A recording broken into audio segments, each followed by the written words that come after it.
So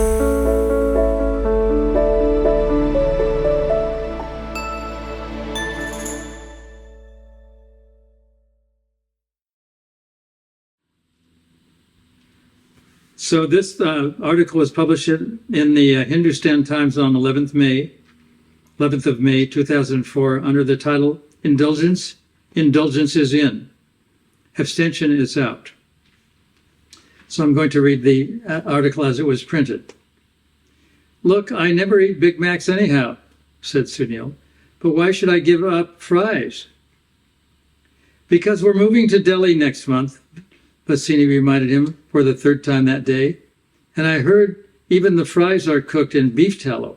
Okay, you don't believe that, but what if it's cooked in the same oil they make hamburgers in? You know, Artie will be happily living without fries. She doesn't like that stuff anyway. It's okay, I tell you.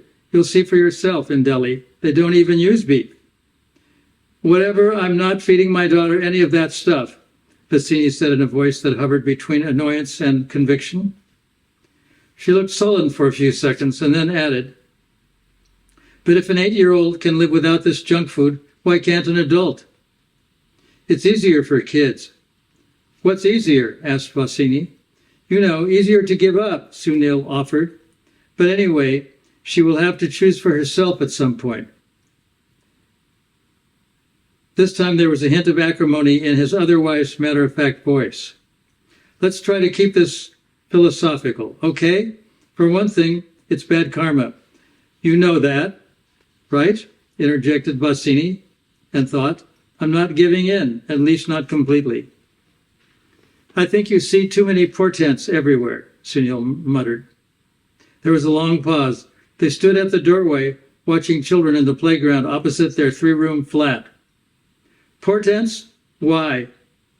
I just wouldn't want to be eaten, dead or alive. That's karma, and that's philosophy, said Bassini, and suddenly added with a conciliatory tinge, so maybe we can just explain to Artie how there's a living soul in every creature, and that God loves them just like we love her.